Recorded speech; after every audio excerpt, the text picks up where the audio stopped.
I'm surprised that our students have been killed. Where was this security when these killers came to Uganda? Where was the security?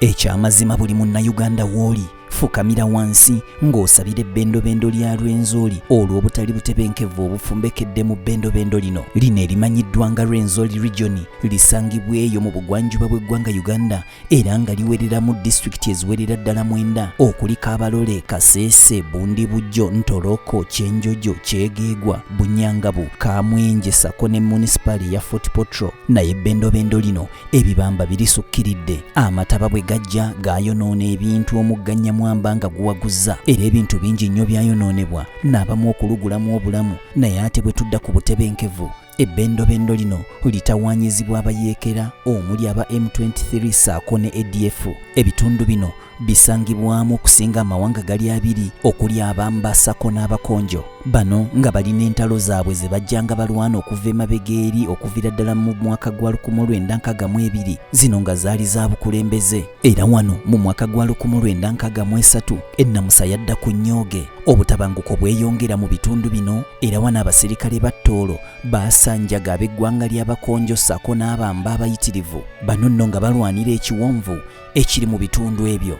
Wakati mu mbeera eyo amagye g'eggwanga Uganda gaavaayo ne gayingira mu njawukana zino era ne gakozesa eryanya ery'ensusso ne gaziyimiriza wabula oluvannyuma obwakabaka bwayo ne butongozebwa mu mwaka gwa 2008. Wano gavumenti ya Pulezidenti Yoweri Kaguta Museveni Tibuhaburwa bwe yatwala obuyinza mu mwaka gwa 1986 bannakigwanyizi batandika okulwanyisa Museveni muno nga mwe mwali abayeekera ba M23 sako ne ADF nga basinziira mu bitundu ebyo era nga Makanda bagasimba mu bitundu bino ebyekasese nga n'ekyaddirira kwali kutirimbula bantu. Ebbendobendo lino lisangibwa okulina n'ensalo y'eggwanga erya Democratic Republic of Congo era ebiseera ebisinga bano olumala okukola ebikolobero nga bateekako kakokola tondeka nyuma nga bayingira ebibira by'e Congo. Wakati mu mbeera eyo gavumenti ya Uganda eyali ekulemberwa Ssaabalwanyi Yoweri Museveni yajjayo n'ag'omu buto okulwanyisa abayeekera bano era n'ebalinnya ku nfeete.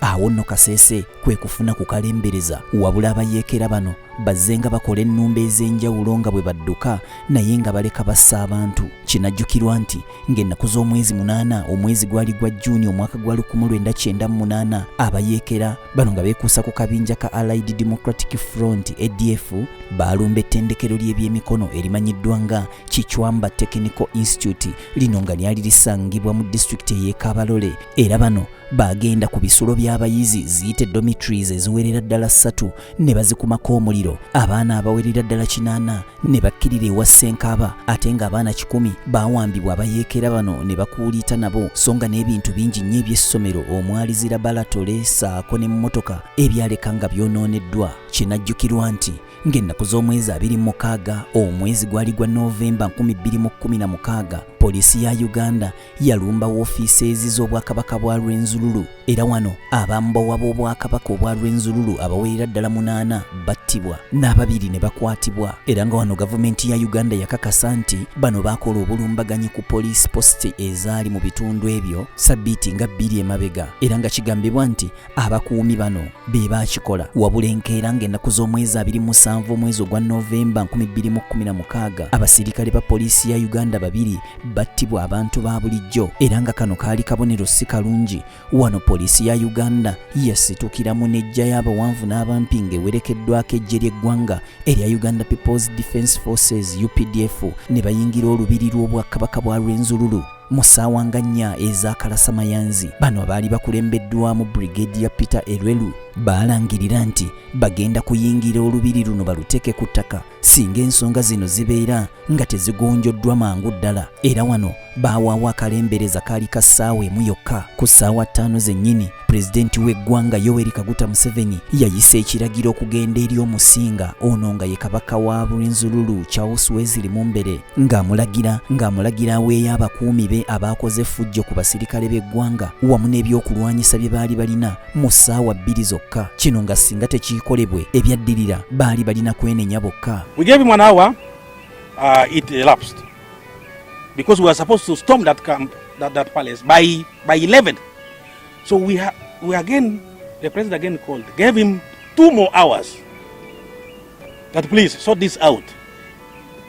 Now that one, he again, we sent everybody here, his people he wanted, to talk to him that let these people surrender. But we realized that I think he was under siege by his own people. These people he called these guards and so forth. So we had no option after that. We had to storm the palace and get these terrorists.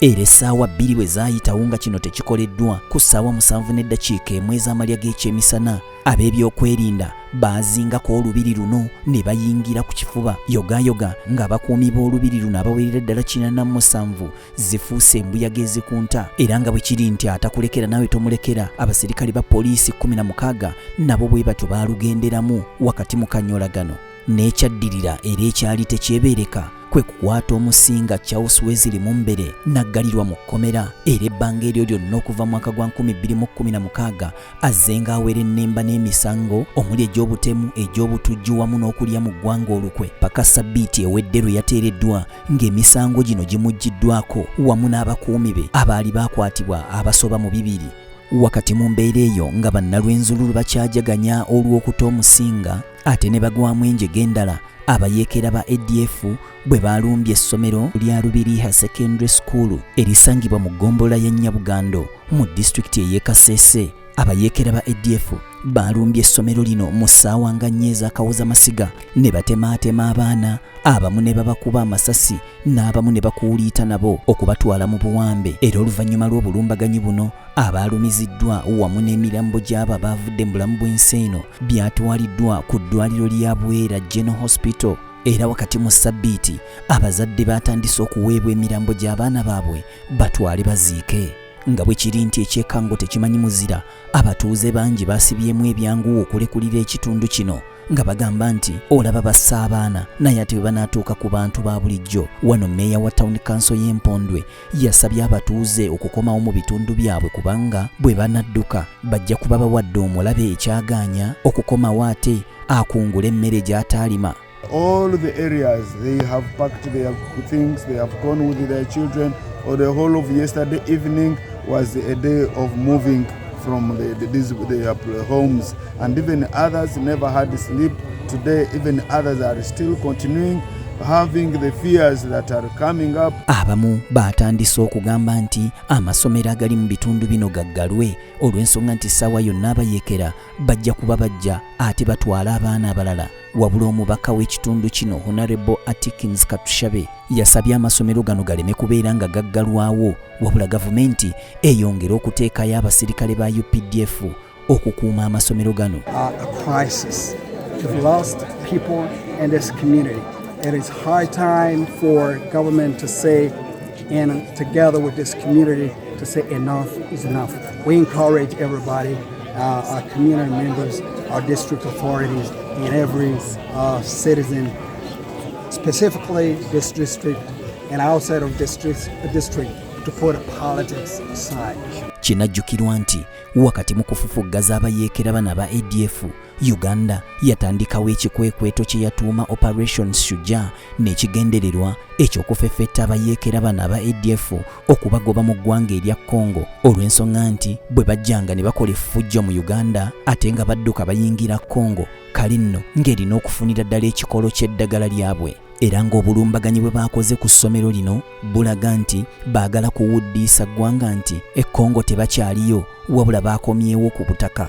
Ekintu UPDF kyegamba nti yaakujjayo n'ag'omu buto okulaba nga babafufuggaza. Ekyamazima saasira omuzadde eyakeera ku makya n'azaala omwana we n'amutwala ku ssomero asome ng'amusuubiramu ebirungi bingi mu maaso kubanga olukula luyonka olwagwo. Naye ne bamukubira bukubizi ssimu nti jangu ono n'omulambo gw'omwana wo. Kiruma Kabuye Israel, BTM TV Community Report.